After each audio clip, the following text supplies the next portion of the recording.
After the Second World War, two German states emerged. I'm talking about West Germany and East Germany. East Germany had a communist socialist regime. And yeah, it can be considered as one of the successors, so to say, of the Third Reich. But how did GDR historians explain the Nazi past to their citizens, and in specific the rise of Hitler? How was it possible that an evil man such as Adolf Hitler could gain power in Germany? I mean, the communists of Germany should have prevented this, right? What went wrong? In this video you're going to learn about the East German perspective on the rise of Hitler. Keep watching.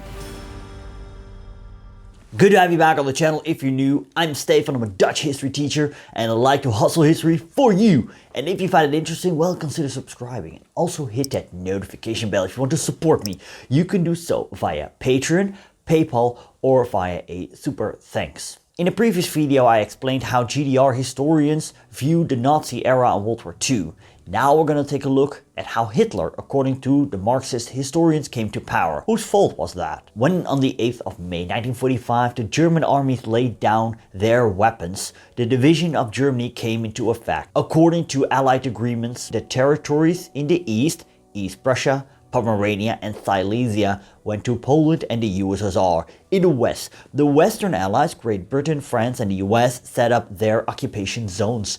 There was also the Tsar Protectorate. The basis of the future East German state was established by the Soviets. The Soviets had around 40% of German territory occupied, which was reduced to 28% after the transfers to Poland and the USSR I just mentioned. The Soviets did allow 4 political parties to develop in East Germany, but they had to work according to communist principles. In April 1946, the Social Democratic Party of Germany, the SPD, and the Communist Party of Germany, the KPD, were forcefully merged to form the Socialist Unity Party, which later became the governing party of East Germany. Those who opposed this were arrested, jailed, or sent to labor camps. The Soviet Secret Service, the NKVD, had set up several concentration camps in East Germany, but sometimes using former Nazi camps. Do notice that Marxist historians in general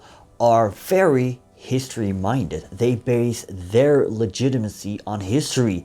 They see men advancing towards socialism or communism. So how did GDR historians explain the rise of Nazism and Adolf Hitler? Let's first take a look at the Weimar Republic. Both the Weimar Republic and the Third Reich were seen as states where capitalism had declined into crisis-ridden self-destructive monopolism. And this is important because the GDR historians view the Third Reich under Adolf Hitler as a capitalist state. But is this really the case? Well, no, because Hitler made use of a planned economy and could therefore not be considered as a capitalist. He also advocated against it. Also, the communists, they never spoke about Nazis, but about fascists. But there is a difference. I mean, Mussolini, he was a fascist. Hitler was a Nazi. And although both ideologies have a lot in common, there are differences. But what you do need to realize is, why did the communists not call Nazis Nazis, but fascists? Well, Nazism is an abbreviation of National Socialism. And yeah, that did not really sit well with the communists who are basically advocating socialism. According to the Marxist historians, there were 3 reasons why the bourgeois capitalist system survived in the Weimar and the Nazi era. German bourgeoisie, the middle and upper middle class, was supported by the militarist and Junker agrarian forces.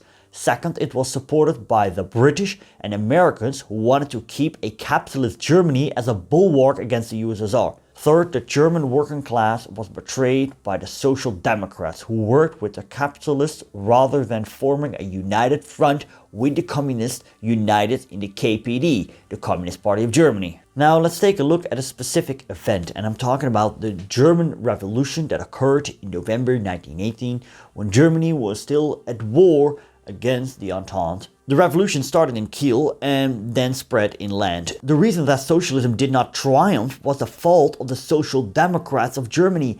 Instead of overthrowing the militarists, capitalists, and imperialists, they opted for a bourgeois-dominated constituent assembly. Now, the true nature of the German 1918 revolution was a topic of debate among GDR historians. Eventually, first secretary of the Socialist Unity Party of Germany, Walter Ulbricht, interfered with the matter and decided the revolution shouldn't be called socialist because of the absence of the will on the part of the masses. It would strike fear in the hearts of the West German people that this 1918 revolution would be paragon of what a possible German reunification on East German terms would look like. And this is so typical for how communists view history. They don't ask themselves, is this really the case? No, they just look at their current political motives, and that's how they form the narrative. History is used as a tool by the communists. Can we therefore dismiss the whole East German narrative of this topic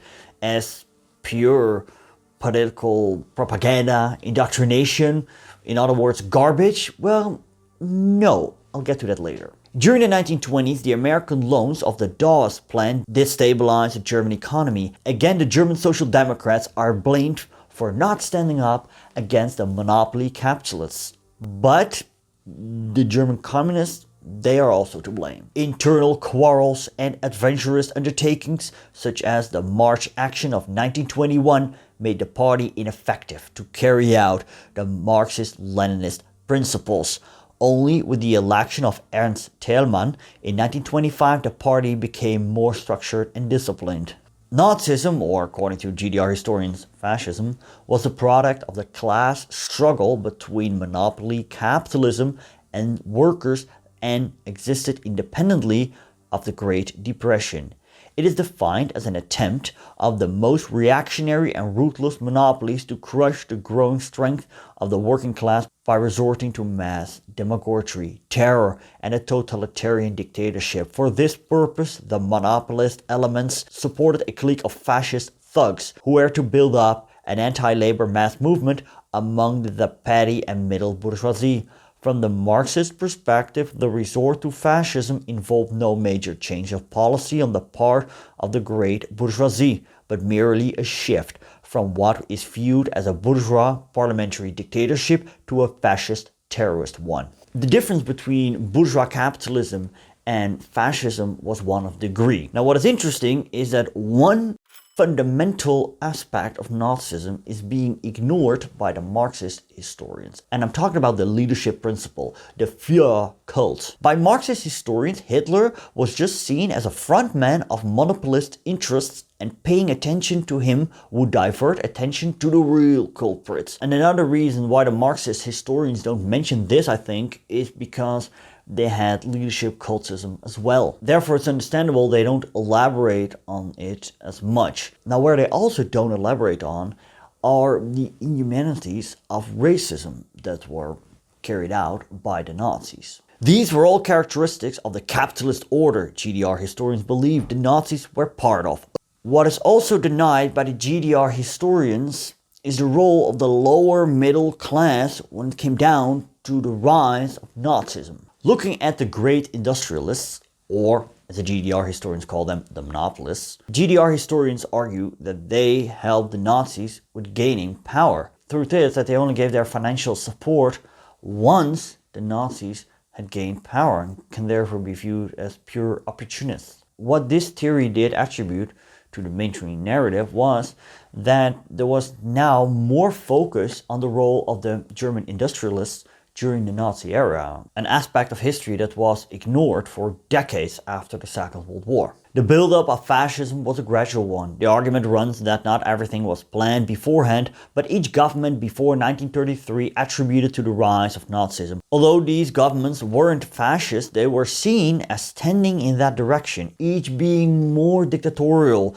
militarist, and imperialist than its predecessor. Finally, in November 1932, a considerable number of monopolists showed their hand by petitioning President Hindenburg to appoint Hitler chancellor, while others associated themselves informally with this request. So what was the role of the German anti-Nazis in all this? They are generally blamed by GDR historians for their failure of not creating a united front which could be used as a springboard for mass action against the fascists. The Social Democrats are singled out for their treachery, but also for their naivety. They saw Nazism as a product of the Great Depression, something that would disappear and had to be waited out.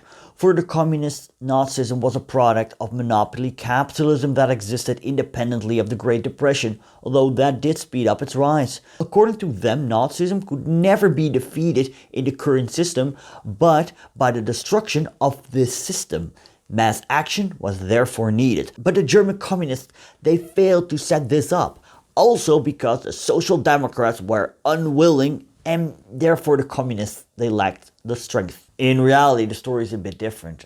I mean, the KPD at some point declared it was the only anti-fascist party and that the Social Democrats were therefore fascists as well, and they could therefore not cooperate with them. If you want to learn about the GDR perspective on the actual outbreak of the Second World War, you can click right here. Thank you for watching and see you later.